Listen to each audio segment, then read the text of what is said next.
Good morning and welcome again to Celebrate. I'm Dave Mellon, the Executive Director of the New Britain Area Conference of Churches. This morning, the Chancel Opera Company of Connecticut will present Gift of the Magi, an opera based on a story by O. Henry. This is a Christmas-time love story in which a young husband and wife sacrifice their most valuable possessions to express their love for each other. She sells her beautiful hair to buy a chain for his watch, and he sells his prized watch to buy combs for her golden tresses. The director is Julian Schlesberg. The music was written by Susan Bingham. Della, the wife, is played by Judith Caldwell, and Jim, the husband, is played by Kyle Pruitt. Here is The Gift of the Magi.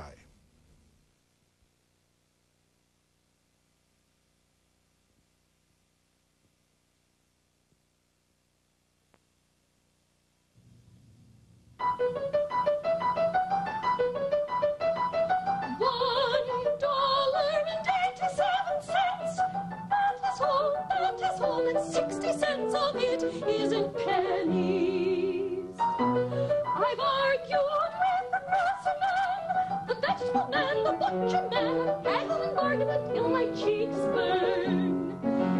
25, 50, 75, 91 $1.87, and tomorrow is Christmas.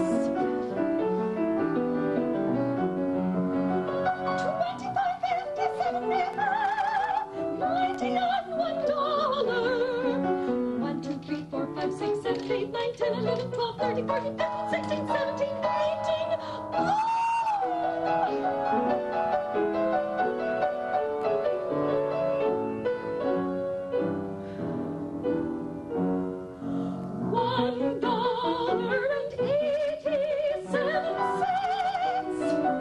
I've been saving for months, pinching and scrimping. Jim's $20 a month just won't stretch that far. Bills and expenses.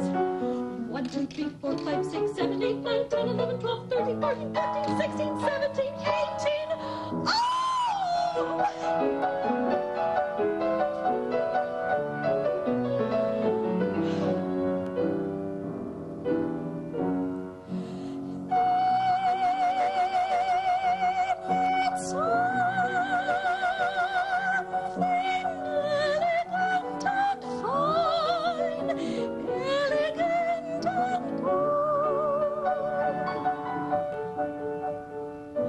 Two things about us makes us different than others. One is Jim's gold watch, given him by his grandfather. If King Solomon lived here and worked as janitor in our basement, Jim would pull his watch out every time he passed, just to see Solomon pluck his beard with envy.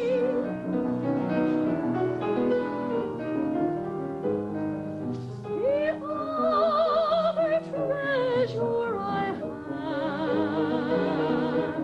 is my hair.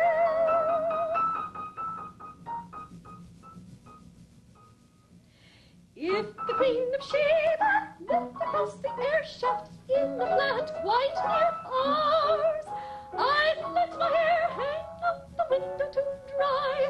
Let my hair hang out the window to dry. That my tresses free, aiming that the Queen herself would come by and see me there, and be jealous of me.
utmost care. For the one we have chosen might not be who we think she is. She might not be loved for herself. Maybe you loved me for my hair, for the glimpse it gave of some lissome princess from a book, from your boyhood. Someone dear, someone close to your hope of heaven's perfection, flesh or dream. When you fell in love with me, did you discriminate with utmost care? For the one you have chosen might not be who you think she is. She might not be loved for herself. Maybe you loved me for my hair, for the glimpse it gave of some lissome princess from a book, from your boyhood.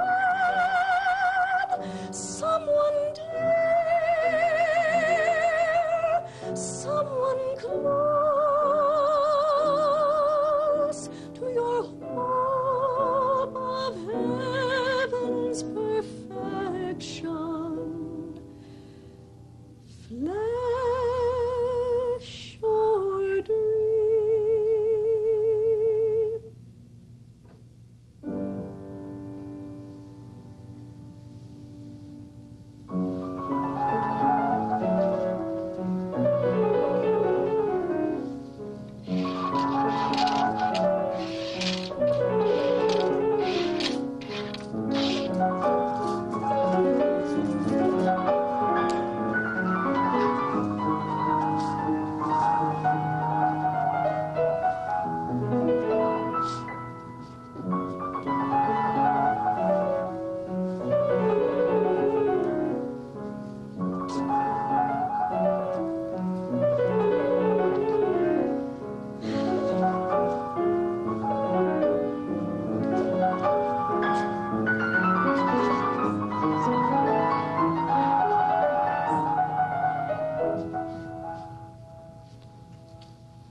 Did you say $20?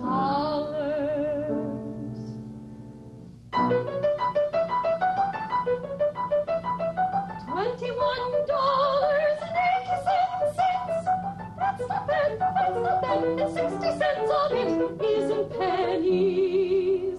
No more arguing with the Roosevelt. The vegetable man, the butcher man, I finished fighting until my cheeks burned. 25, 50, 75, $91.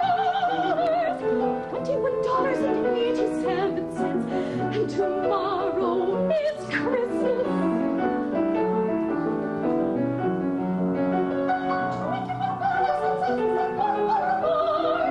Music expenses. 1, 2, 3, 4, 5, 6, 7, 8, 9, 10, 11, 12, 13, 14, 15, 16, 17, 18.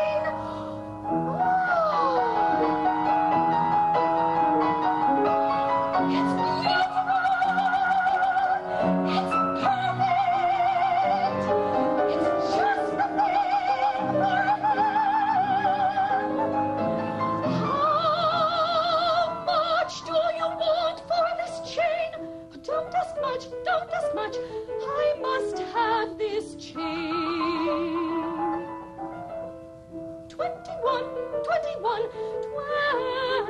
20. 1, 2, 3, 4, 5, 6, 7, 8, 9, 10, 11, 12, 13, 14, 15.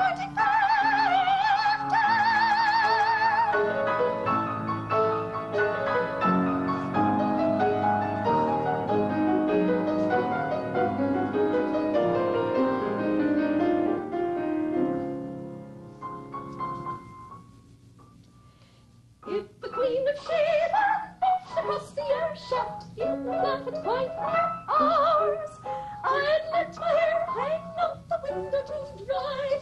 Let my hair hang out the window to dry. Let my tresses sway, meaning that the Queen herself would come by and see me there and be jealous of me. Jim doesn't kill me before he takes a second look at me.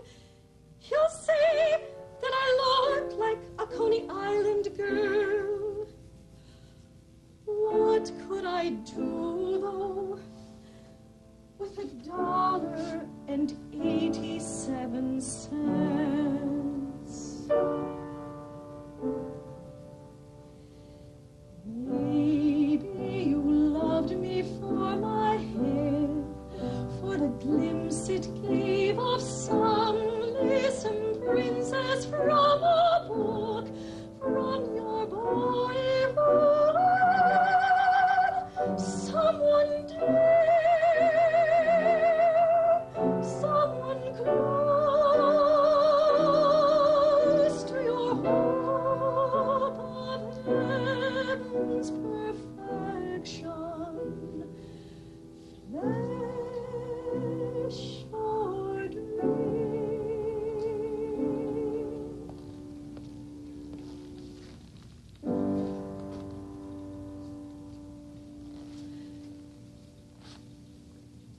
Jim, don't look at me that way. I had cut my hair off and sold it because I could not live through Christmas without giving you a present.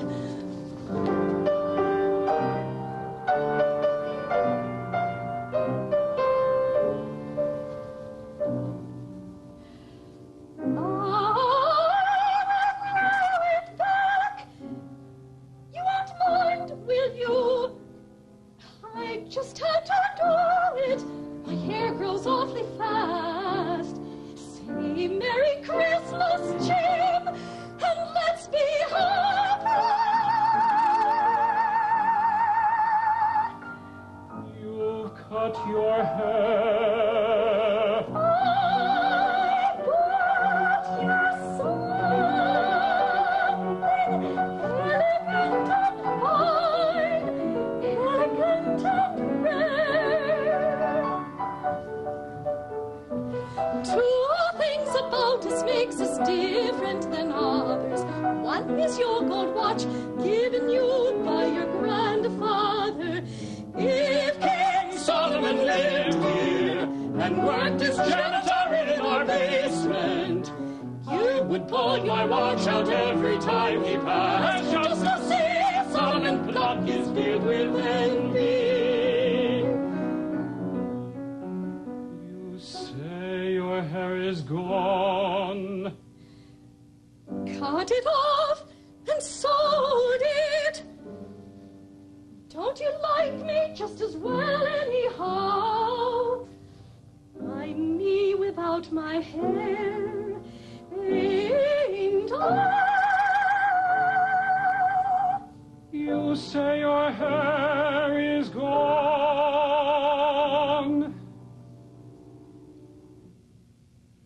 Make no mistake about me, Dell. I don't think there's anything in the way of a haircut or a shave or shampoo that could make me love my girl any less. When we find we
mistake about me, Dell. I don't think there's anything in the way of a haircut or a shave or shampoo that could make me love my girl any less. But if you'll unwrap this package, you might see why you had me going for a while.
Let's put our Christmas presents away for a while.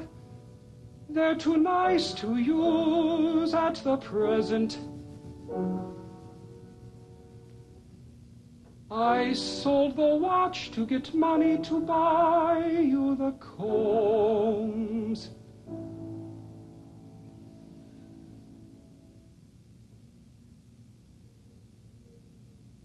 And now I suppose you put the chops on.